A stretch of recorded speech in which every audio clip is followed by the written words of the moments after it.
Okay, I think we are now live. So, hello, good evening, everybody. Thank you for joining me. My name is Stephen Arian, and tonight I'm interviewing Andrea Stewart. She is the author of The Drowning Kingdom Empire, and of course, the fantasy subscription for January, February, and March, the Broken Binding, is The Drowning Empire, starting with The Bone Shard Daughter, and this is the amazing special edition.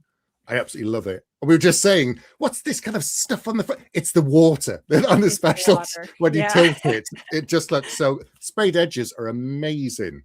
The detail is absolutely phenomenal.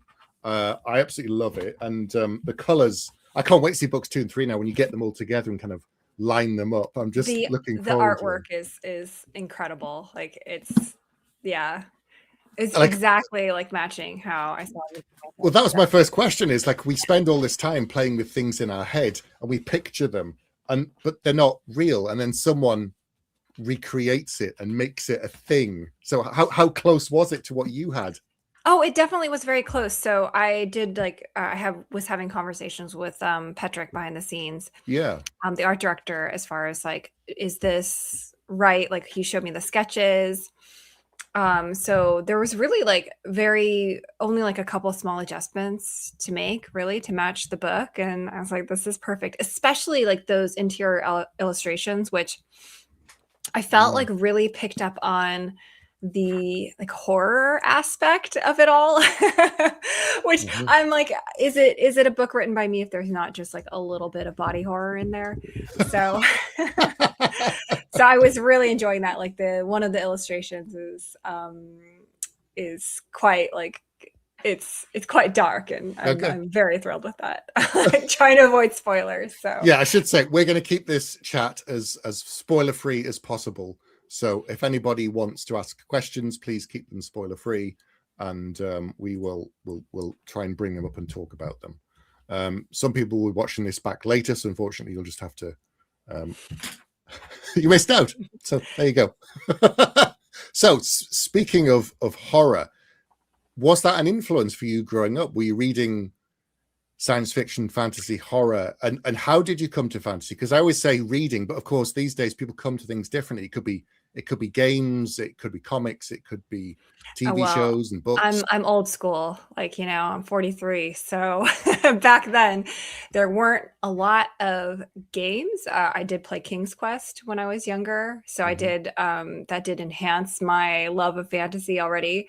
But I really started out with science fiction actually. So I kind of came to it through Star Trek The Next Generation. My Yes, dad was really into Star Trek. the best Star So, Trek. Yeah, yeah, that's for what I'm saying. sure. I know this is like probably my nostalgia speaking, but I'm like, oh no, Picard is the best captain. That is the best show. But yeah, so like that really started off my love of science fiction. And then I found some of my dad's old books. So I read like I, Robot by Isaac Asimov. So that was like my Yeah. first like real intro into science fiction. And then I definitely was reading some fantasy as well, like, kids' books like Chronicles of Narnia, Mhm. the Chronicles of Prydain, which was a big one for me when I was a Right. kid. The Tamara Pierce books, like anything and everything. Like we went to the library once a week. So I would just check out a bunch of books, As many as you could get, you take them as out. I was the same. many as I could get, Yes. read them all, Uh-huh. and then go back to the library and get new ones until I basically like just exhausted everything that I could find there. Uh, but yeah, it was like a lot of it was reading. I I would say I was like a rather lonely child in a lot of ways. It's very like, I mean, that was like my escape, right? Like, Yeah. and especially like back then when I was growing up, if you were into that kind of stuff, if you were into science fiction and fantasy, you were like so nerdy and nobody wanted to talk to you, right? Geeks did not rule the world like they do No, now. It was a very different world back in the 70s and 80s. That's all I'm saying. for sure. So I definitely kind of like doubled down on that. So I just read more books, played Magic the Gathering, all of those things. Yes. So I was deep into it from when I was young, indoctrinated by my father, you know. So, Make it sound like he's doctorating you to the dark side. but really, he was like, "We're all gonna sit down and watch Star Trek." But like, we were, you know, my siblings and I were very, very into it. I when we grew up and we come back and visit my parents, we would at the end of the evening always sit down and watch like an episode of Star Trek, and we'd argue over like, which one do we want to watch now? And it's like always the ones where people think that they're crazy. Those are like the best ones. But yeah, so that is a huge influence for me growing up. Wow, interesting. So your story of how you got published is a story of persistence, like mine. It took a long time. A lot of people think getting the literary agent, it's it. That's it. You're then done and sorted. And we were just saying before, we both signed with the same agent as it happened around the same time. But it wasn't your first book. So Julia obviously took on your first book and loved it, but it didn't click for any particular reason. Do you know why? There's just the market wasn't after that at the moment. I have no idea. We didn't really get any, any response. It was just you don't know sometimes. You just don't know. You just don't know. So I mean, I still look back and I'm like, oh, there's still some things about it I really enjoyed, like the system of gods that I built in that one. And the magic and like the characters and like the interpersonal drama. Some really good interpersonal drama in there. But like, maybe you could for some reason just like, yeah, I know that's I think about that. Maybe take some of the elements that I really liked, probably, because I feel like for me anyways, if it's dead, it's dead. I don't really feel the inclination to go back and like revisit these things unless I'm like going back and rewriting it wholesale. So, and the same with my second book that I had go out on submission. So my first book went out in submission, radio silence. So, and it's funny because like at that point, when you get an agent, like you said, you feel like you've made it, you feel like you've got it together. And so that reckoning with the fact that it didn't sell, it was like a big reckoning for me. It was a big thing that I had to deal with and get to that point where I was like, okay, well, I'm just going to write another book. Although my first book was not the first book that I had queried either. Right. So I like to say I'm like a slow learner because it took me a while to figure these things out. You'll be both. But yeah, my second book too that went out on sub, like we got like 2 nice rejections on it. I can't say that I can necessarily agreed with the things they didn't like, it's like that, right? But there were things I really, really enjoyed about it. That one is I was tackling like dragons, and I'm like, I've very purposefully not put dragons into my books currently. Right. Because if I were to do that, I would want to be very thoughtful about it and address it in a certain way, which I did in those books. So I really liked that aspect of it. Nobody else did, apparently. So that didn't sell. And then, as one does, I just wrote another book, and that was The Bone Shard Daughter, and that was the one that did sell. And that one we had like the first indications of interest like 2 weeks out, and then we got the first offer 3 weeks out, and then we got other offers. And it's just it's one of those things where I tell people, like, just because you're getting rejected, it doesn't mean that you're a bad writer. Like sometimes it's just about hitting with the right story at the right time. So, that's why you have to keep trying. You have to be a little delusional, which is okay, I think right? so. Yeah, you have to believe that you have something worth saying that people will want to hear. Right, even though people keep saying no to you. Yeah, you have to keep going and just let's believe that you've got something worth saying. Yeah. It's difficult. It's difficult to pick yourself up. At least you had that feedback. But before you got Juliet, I was sending out books blind, and you don't know why. You just have no idea why you got rejected, and that's kind of hard, I think. It is. You're lobbing something you spent maybe a year of your life on just into a void, and the void just swallows it, and that's it. And you're just like, well, okay, I guess I spent a year of my life for that. So it is hard. Yeah. No mentoring, no feedback, no editorial support. It's just have a go and see what happens. But Yeah. But you persisted. Yeah. happily that you did Yeah. and Oh, me kept too. going. Definitely, for sure. But Mm. yeah, I was What else there were you going to there do apart from write another right, book? right. I mean, like, I did reach a certain point where I was like, "My god, what am I doing with my life?" But I always had a plan B too, right? So, Okay. even though, I was trying to get published and it wasn't working out, writing is what I love doing more than anything in the world, and I knew that that's what I wanted to spend most of my time doing. So, my plan B was to save money and retire early. So I was like, I was living so frugally toward that. I was like, I was like growing most of my own food. I was like Wow. hardcore, like really, because if I'm gonna do something, might as well like do it to the All fullest or nothing. All or extent.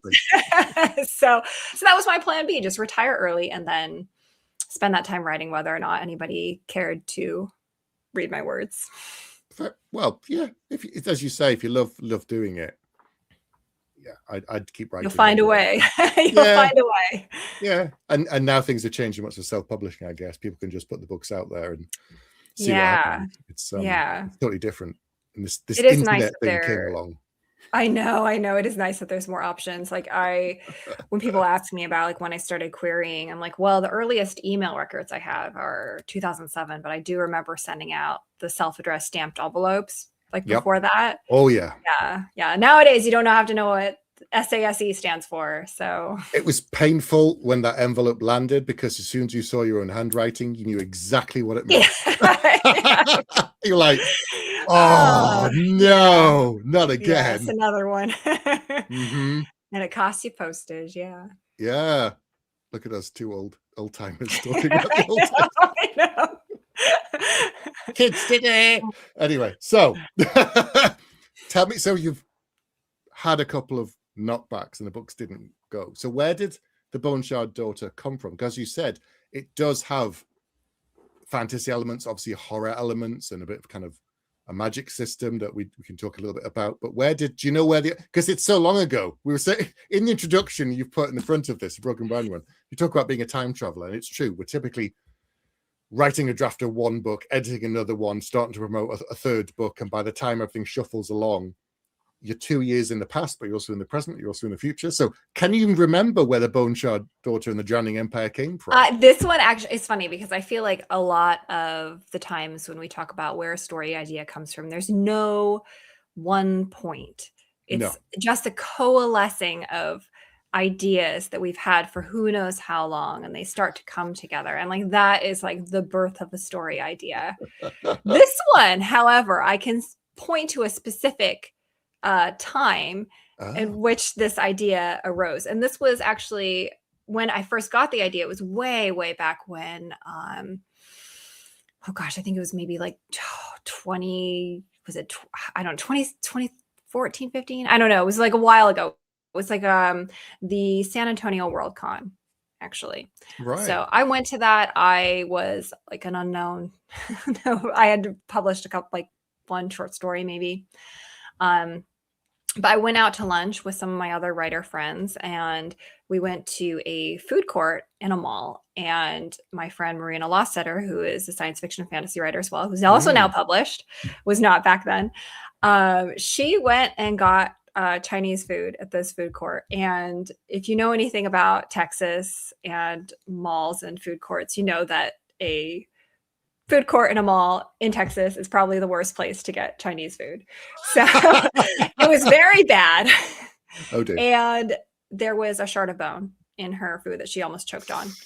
So I suddenly started thinking like, well, what if I used bone shards for magic? And so after that, my friends joked that one of them had to have a near-death experience in order for me to come up with my new story idea. Fortunately, has not come true. But that was where that idea specifically began, where I just thought, well, what if I use those to form a system of magic? And then I kind of combined that with other things that I knew I wanted to write about. I knew I wanted to write about like a palace of locked doors where the progression through it is kind of like a video game, because I love video games as well. And I knew that I wanted to write about constructs because, like, again, like back to Star Trek science fiction, I am fascinated by the idea of like a constructed being and Mm. that line between when does it become a living thing. So I wanted to do something with that as well. And so I kind of just combined all those ideas. But that moment in the mall, that was where it kind of all began. So Data and Maker of a Man and all of that thing, when they're trying to prove Yes, whether he's actually living, feeling, breathing construct, and or is he just a number of machine parts that's running a program all the time? exactly. Mm. When do you pass into sentience? How complex do you have to be? So Yeah, yeah. Feelings, and does it require feelings in order to be human? What is the soul? How do you measure it? Where's the weight?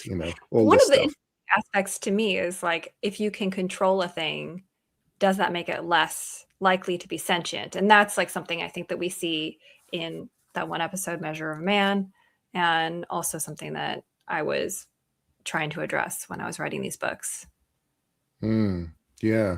So I want to talk about the world itself beyond the magic, but it's quite an unusual world setting. If people have seen the map that's in the front of the book, they'll know what I'm talking about. Tell us about the world for those who haven't read it. Yeah, so it's an archipelago of migratory islands, is how I explain it.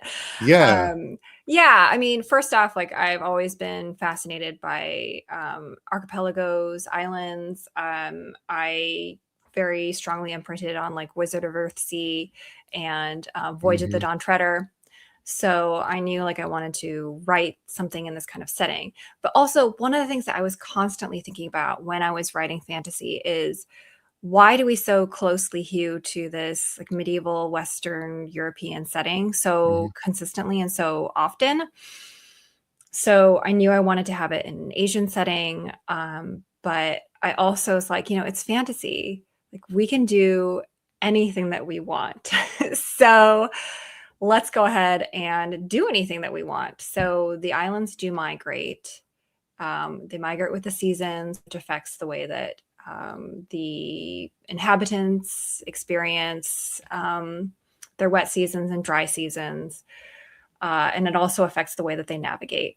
So, one of the things about introducing a very unusual world element is that I think it's very important in order for the world to feel accessible, is for it to influence every part of the world. So, if I have like this archipelago of migratory islands, well, that's going to affect the way that they navigate. It's going to be very complicated and complex. Yes, maybe the islands have certain patterns that they follow as they migrate, but then you have to combine that too with the moving of the stars and everything like that. So in order to navigate, they have to go to a very specialized school to like learn the mathematics of that. So it's just like this kind of like logical, like these cascading elements Hmm. that I find like so fun and interesting to deal with, because it's not just like building out a world, it's like building out a logic puzzle in a lot of Yeah. ways. And like that is like one of the things I've always like enjoyed in school, like the logic like portion of mathematics. So, anyways, Yeah. It's if you add something to the world or you change a fundamental thing, what are the repercussions, and trickle it down all the way through to right.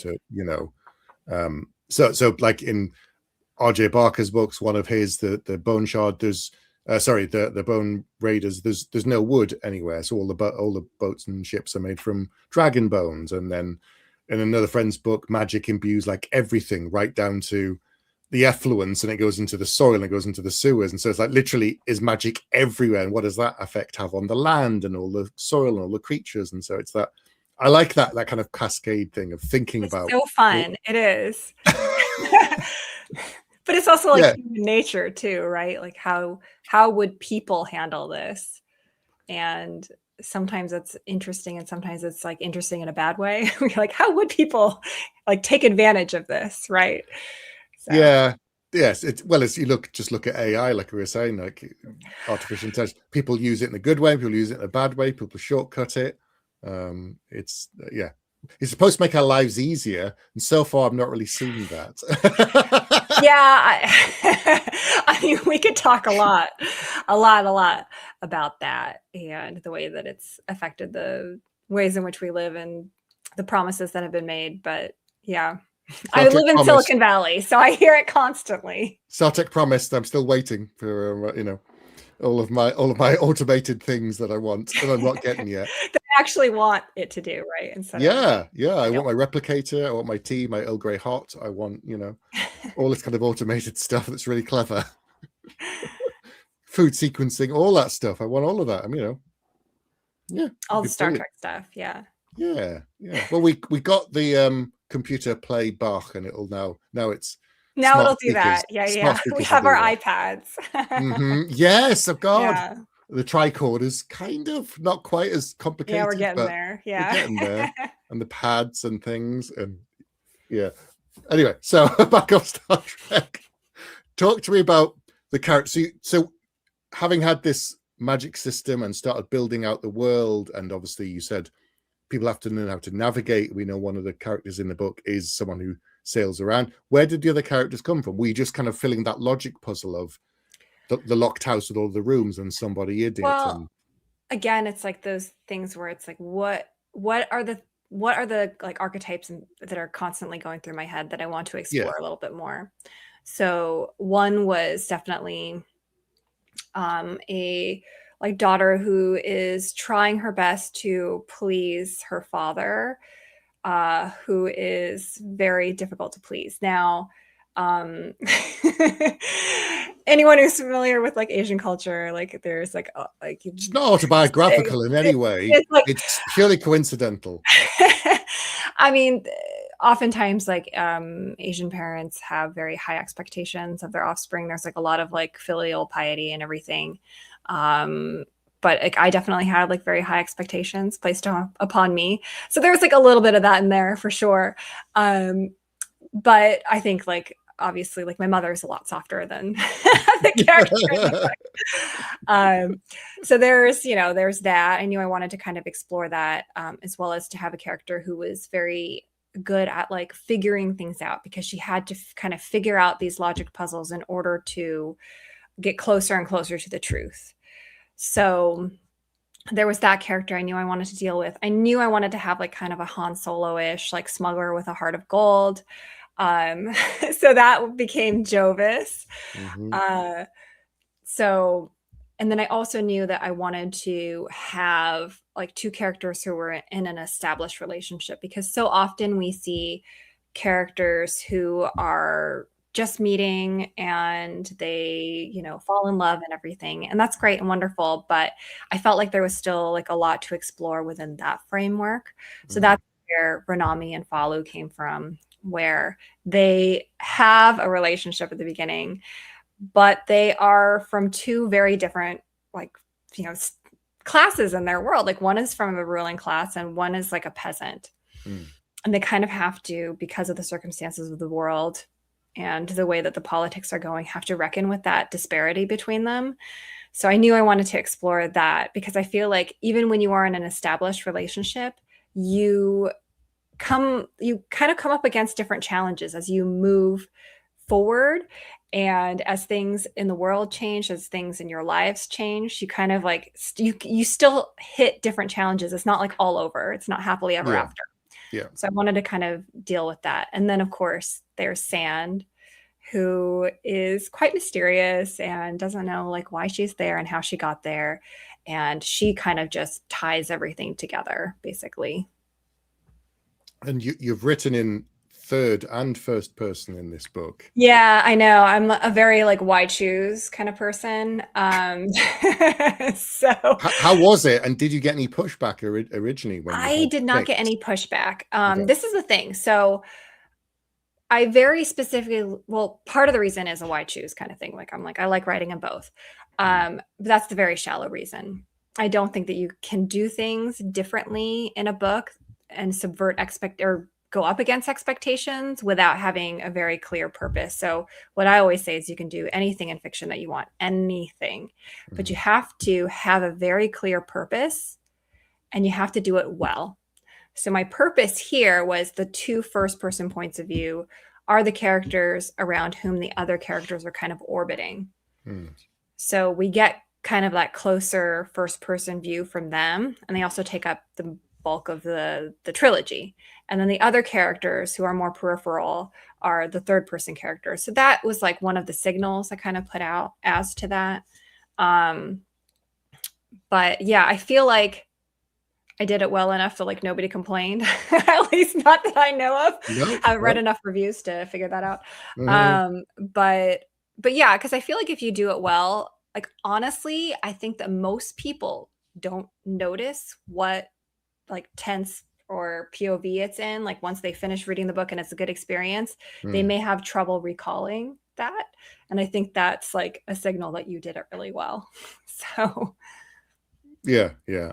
The only thing I haven't tried, I don't think I want to, is second person, where it's like, you did this, you did that. I'm like, I don't think I did.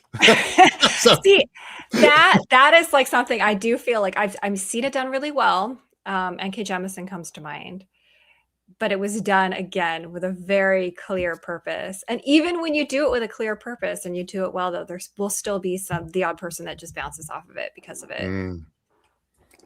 some people just struggle with first person, and I think because it's too close, or they can't get into the person's head because you're limited but to one point of view. Typically it's first person, whereas third person, some people find it too remote because they're a step back. So it comes down to taste. I think if you can mix the two, which happens sometimes, I know. I feel like a close third person is not very far from a first person, though. Yeah, it's just, it definitely takes It, like, go yeah. ahead, go ahead. Oh, I was just going to say it does give a different feel, though, right?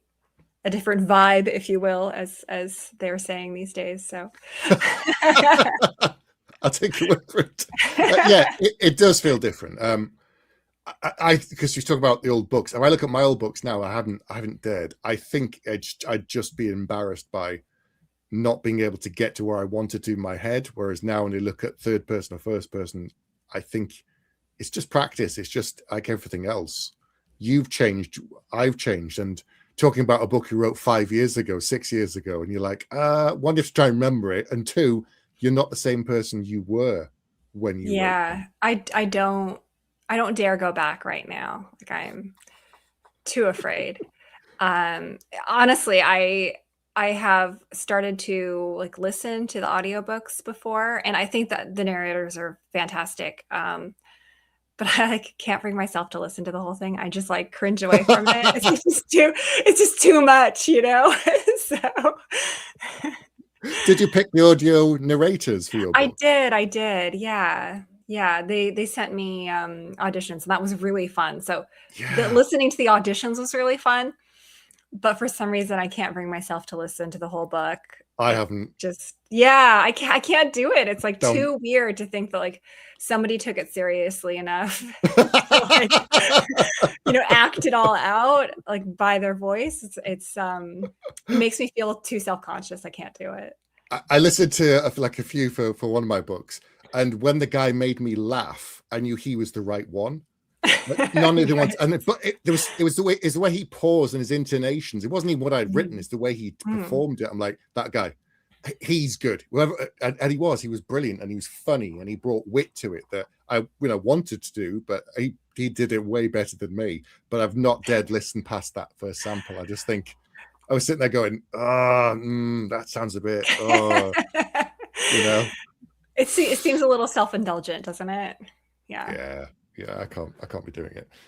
So with characters, is because I struggle with this sometimes. When do you think a character clicks for you? Not for the reader, but like when you're working on it. Is it at the end of the draft, or is it sometimes it varies? Like you get to a certain point in the story and you go, oh, I know who this person is now. Or do you plan the characters in detail from the beginning, or is it a mix? It usually takes me a little bit of time to really get into the character and to Hmm. sometimes it doesn't. But oftentimes it'll take me writing a couple chapters before I really get into it. But like a lot of it is just once I understand their voice and I really get into their head and I'm like seeing the world through their eyes and noting their opinions on everything and it's different from the way that I think or any of the other characters think. That's when I feel like the character really clicks in place for me. That doesn't mean that I know and understand everything about the character because sometimes there will some things will come out as I'm writing where it's like, okay, well, this is their attitude. This is the way that they see the world. And maybe they're very like cynical. And then as I move through the story, I realize that this is why they're so cynical. Or I'll get to like a certain point and like they're recalling something from their past. And I'm like, oh, that's it. That's what made them that way. So yeah, so a lot of it is just for me really getting into their voice and the way that they're interacting and understanding the world around them. Yeah, I find sometimes I've had those questions about the characters, but when I sit down the next day or the day after to write it, the answer's there. It's been decompiling in the back of my brain somewhere. Like my subconscious mind's smarter, and I sit down and go, oh, of course it was that. Oh yeah, of course. Yeah, the worst is when I have these realizations at like 2 a.m. in the morning, and I'm like lying in bed, and my husband's sleeping, and my kids are sleeping, and I have to like just like start get your phone out, but get my phone, just surreptitiously like hoping I'm not waking anybody up, and then eventually getting up in the morning like just completely destroyed, right? So I get, what are you doing? And you thought nothing. At like 2 a.m. Write that character. Yeah. The best is when you do that and like you fall asleep in the middle of it, your phone falls on your face, and you wake up and it's complete nonsense. You thought you have like some brilliant breakthrough. Yeah, I've had that with dreams though. Like you come to some great realization, you write something down, and the morning it just says banana. But at the moment in time, at that moment, you're like, this is going to solve all of my problems. To the universe and everything and the plot problem, banana. And you're like, what?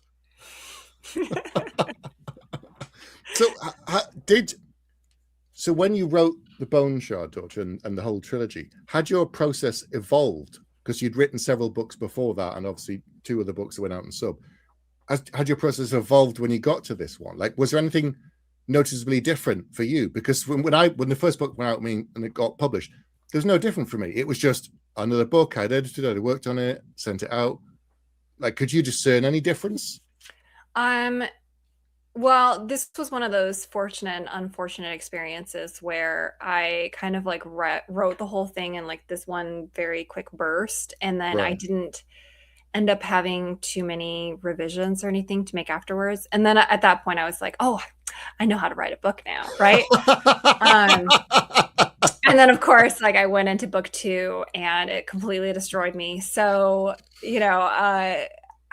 I feel like I'll always be like chasing that high.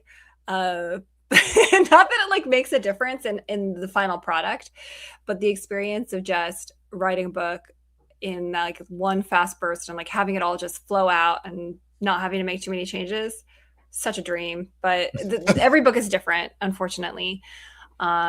So yeah, every time I feel like I have gotten better at writing, I unfortunately have that experience where I have some new revelations about writing and how to get better, and then suddenly like I don't feel like I'm better. I just feel like it's all bad again. So yeah, that's unfortunately like part of the process, right? Like it's hard to perceive yourself getting better because you are constantly understanding what to do better next time. Yeah. So yeah. Sometimes I yearn for those days where I was just like in college, like writing a book that I was just convinced was genius, and everyone gonna just fall in love with it. All I had to do was finish the book. That was like the main stopper, was just finishing the book. And it's like now it's like, oh, no. I wrote the first book on a series, and I thought it was so cool and so amazing. I wrote the sequel before I'd even shown the first one to anybody. I was 19 and then 21, but they were amazing. They were fantastic. Yeah, they were perfect back then. They were just to your mind. Yeah, I'm ahead. I've got 2 books in the can now. I'm so good. Yeah, they did not go anywhere. Let's just say that. Mine didn't either. I sent it out. I did get some agent interest, but I never got picked up. So yeah, my process is also constantly evolving, for sure. Like every time I think I've got a system that works, and then you start a new book or a new series, you go, what? How did I do this last time? Yeah. Well, I mean, I think part of it too is just that like starting cost, where you're switching from like, okay, well, I've gone and I have edited and I've proofed, and then you have to go back to drafting, and it's like getting back and going like jogging again when you haven't done that in like 6 months, and your legs just feel like lead, and you're like, I ran a mile and I feel like I'm dead. And then it's a matter of just like building up that pacing and endurance. It's what I've noticed anyways. That's what I tell myself every time I start a new book. This is just because I haven't done it in a long time, and I'm going to not be terrible at it someday again. So, yeah. I think that fear is healthy though in some ways, because if I ever lose that, I worry that I'm then just phoning it in. Like I don't have that panic anymore. Yeah, absolutely. I panic about not panicking. Yeah, it's very healthy. But yeah, I mean, you want to continue to improve. Like you want to feel like you are not at the pinnacle or at the peak, that you have some room for improvement, that there's somewhere more to go, and that you're not going to be like letting people down. I constantly fear that, right? That I'm going to disappoint people. Yeah, this is my haunted house. I go in and everybody says they're disappointed in me.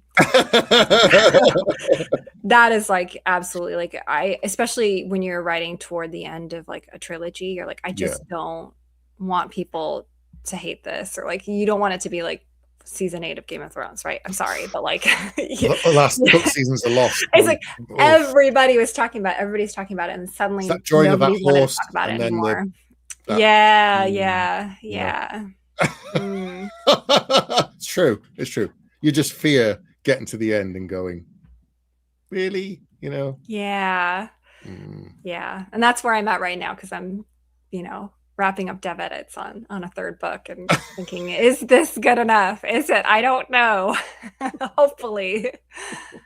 Well, so the Bone Shard Daughter and this whole trilogy, as we said, is the sub for January, February, and March, and we're not going to spoil anything about it. But can you talk about any of the other themes that we haven't touched on for this series that people might be looking out for? Yeah. I mean, thematically, like part of it, and it depends on the storyline. I mean, part of it is about like overcoming grief, like moving forward. Like, how do you like reconcile that, like that you are not your dreams of what you thought was going to be, like it's not going to happen. So how do you like make a new life for yourself, and what does that look like? And then also like, how do you break away from the approval that you've been seeking all of your life? Like, how do you make new meaning for yourself? And also, how do you stand up against authority? How do you like make a new way? Because like part of the thing that I wanted to really look at, because growing up, I read so much fantasy, and so much of it was about overthrowing the evil king, overthrow the evil king, and then they put somebody else on the throne. I was like, is that really the best way? Like, is that like really the happy ending? I don't know. I mean, I love a good like overthrow the despot king, like, replace them with somebody who has the social good in mind. But at the same time, like I was thinking, okay, so you do that, but then what happens afterwards? Because you're still dealing with a broken system. You're still dealing with all of the things that came before that have propped up this broken system. You're dealing with the resentments of the people that you have, maybe defeated in order to get there. And like, not everybody's going to agree with you, even if you are right, you think you're right, even when people want the same thing, they don't always agree on how to get there. So part of that for me was like, how do we deal with this in a way that has us working together instead of against one another, especially when you still want that same like endpoint. So like a lot of it was like, how do you move forward past this like oppressive kind of regime, and like how do you ensure that you're not repeating it? So because like the thing is, like when you tear down something like that, if you tear the top of it down, the structure still exists. So how do you dismantle that in a way that is not just full of violence, right? So that's like a lot of the you know, love. Very apt, I think, these days. Grief, dismantling regimes, anything and everything. Yeah. I think it works with a lot of things going on these days. It's one of these stories that doesn't really go away. Oh, for sure. I think we're constantly struggling with that kind of thing. History repeating itself and all that stuff. Yeah, we don't take note enough of things that have happened before, for sure. Mm-hmm. And that is also a theme in the books about the burying and the sanitizing of the past, basically. Right. Just ignoring it and hoping it goes away, and then or propagandizing it. Yeah. Mm-hmm. Interesting. Very interesting. So let's talk a little bit about your second trilogy, The Hollow Covenant. What can you tell people about it? The first two books are out, but tell us about it, because I don't know very much about it at all so far. Oh, yeah, sure. So that is, again, I wanted to make a world that was a little bit different. So it is set in a hollow world, and the gods live in the center of the world. Magic exists as particles in the air, and the density increases as you get closer to the center, which is why the gods are living there. But it centers around two sisters who get separated by this cataclysmic event, and they end up on the opposite sides of this clandestine war between the gods. And this is carried throughout the trilogy. So those are my two main characters in that trilogy, are these two sisters who are on the opposite sides of this conflict.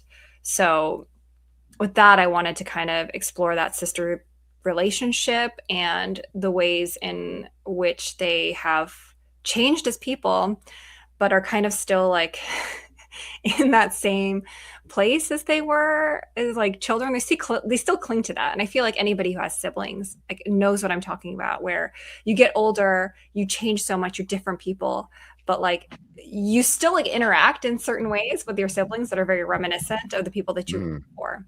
And it's very hard to break away from that.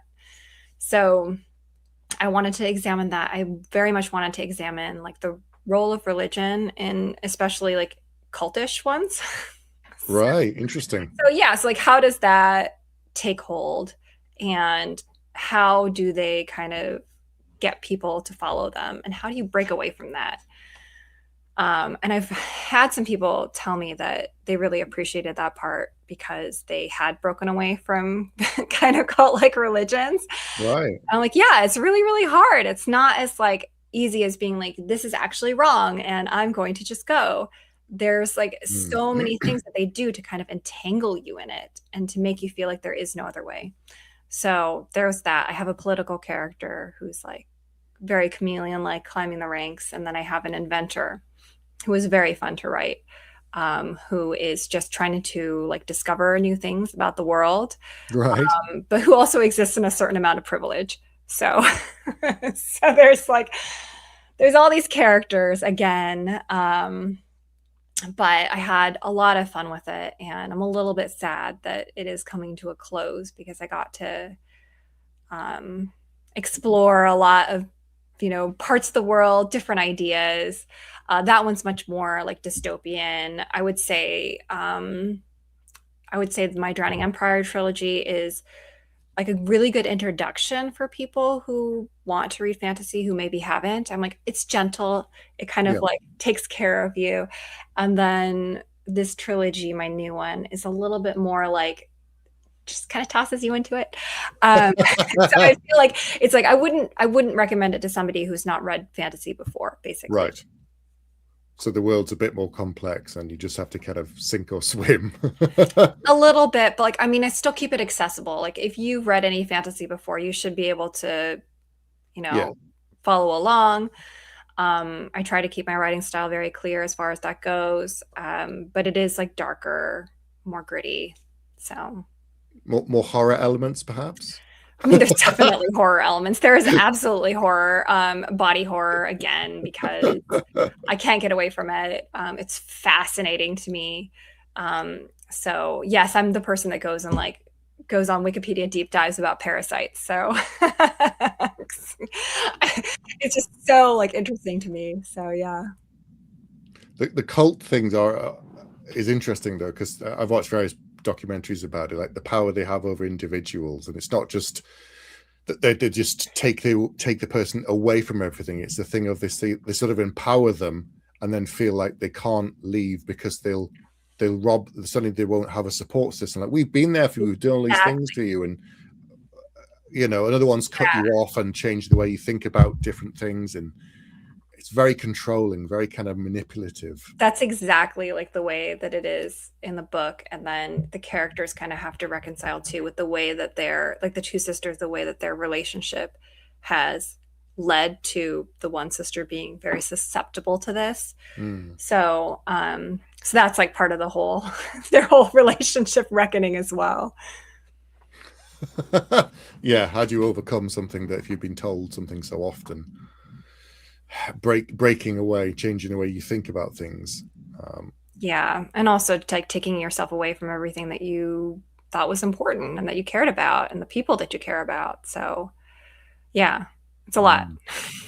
So tell me about the gods. You said they're at the center. Are they characters in the series as well? They're at the center of the They world? are. So it's called The Gods Below, the first book, because of that. While they live in the center of the world, they often come up to the surface. At this point, there is one god who has named himself the one true god, and he's basically like genocide the other gods. Like they're mostly dead. And this quote unquote one true god has created his own like race of beings, basically, through a rather terrible process. But I'll let you find that out on your own.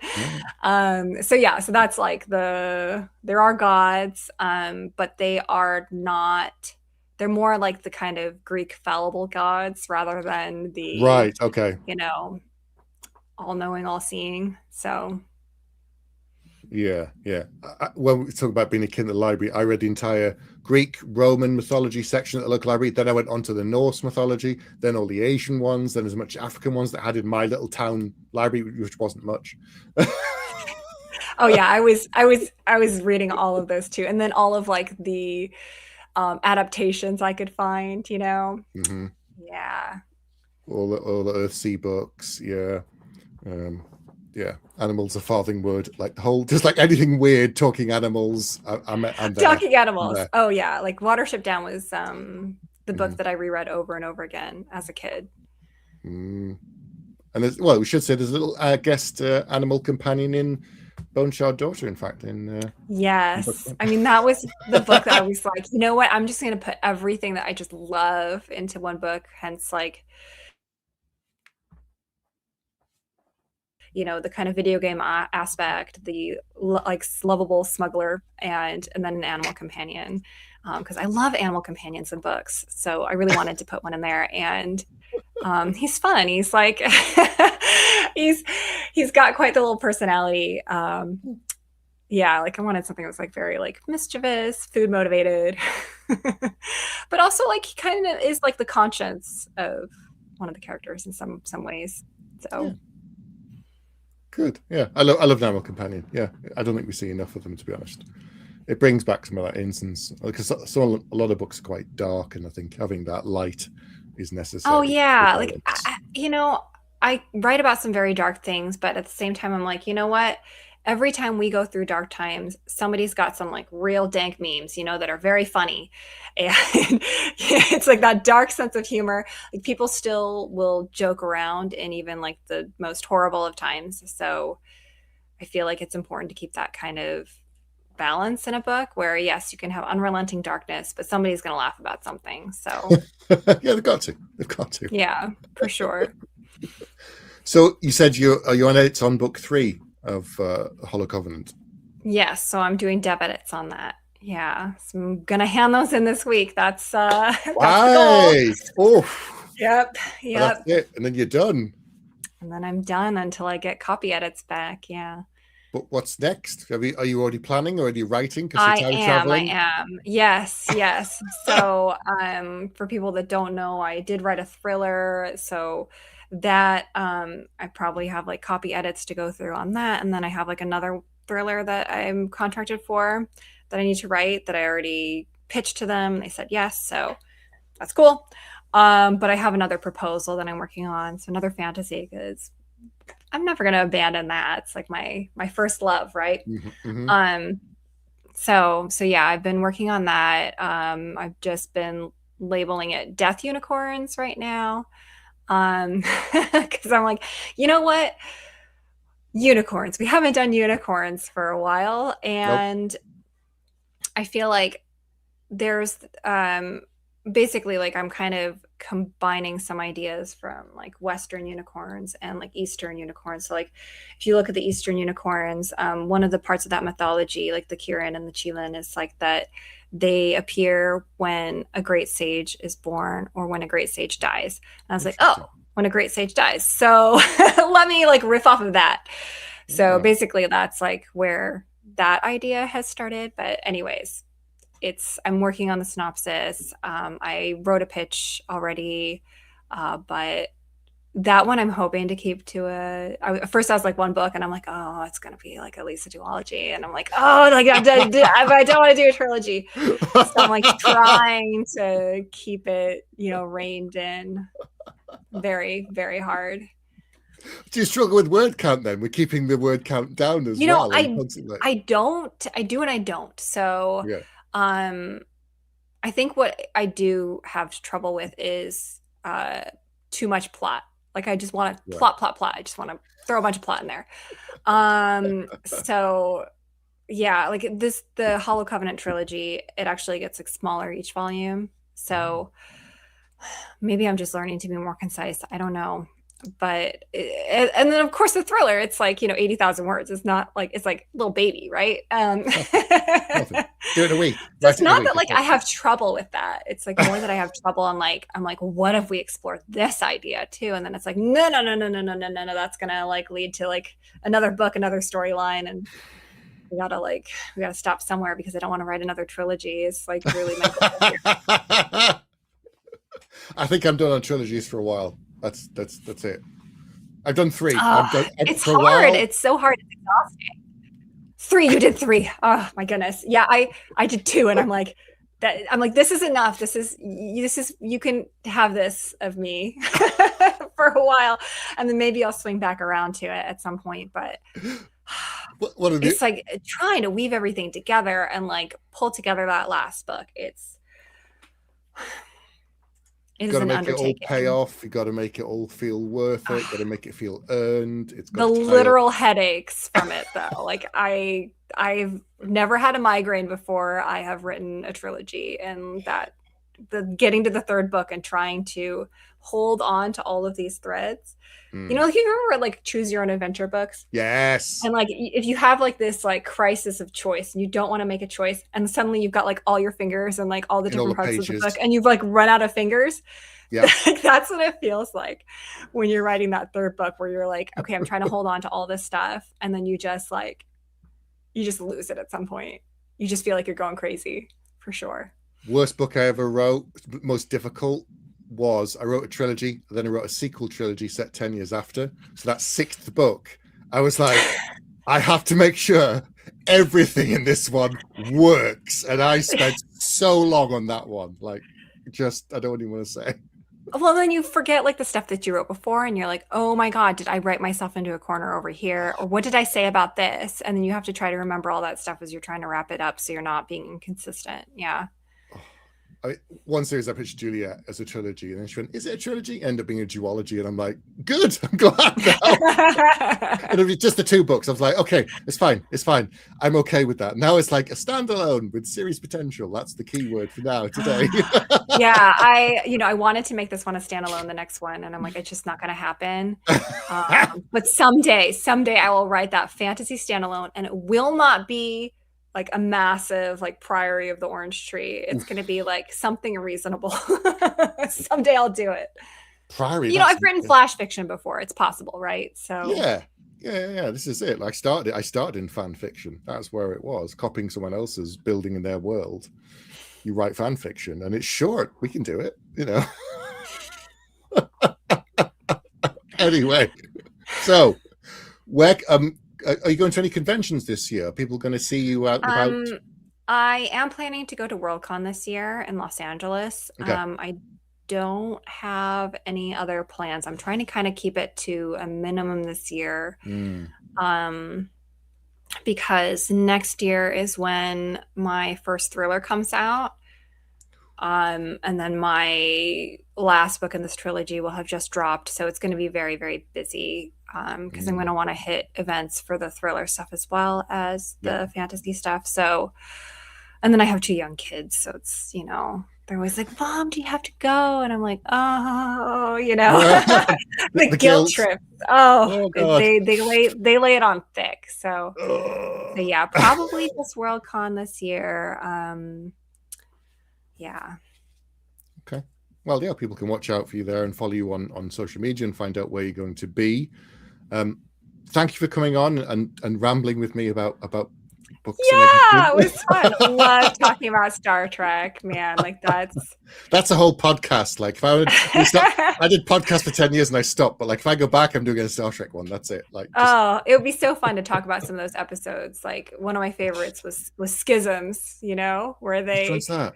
Oh, that's the one with the intense horror element where like the aliens are abducting them while they sleep and doing experiments on them. They go to the holodeck and they're trying to recreate it and it gets creepy. Oh, and it's saying, oh, make it a bit sharper. Do this. Yes, and Wolf's going, no, it was this and the metal across my chest. Oh, so good. The game. So good. Is it the game where that thing and it puts in yes. That one. The cultish thing of that one. That one did my head in. That one was just like everyone's like trying to get Wesley to play the game. Yeah, and it's like, play the game, Wesley. You should play it. It's fun. That one, creepy. Oh, anyway, Star Trek podcast coming soon. In about 5 years, we've got some time, but you know, soonish. Right.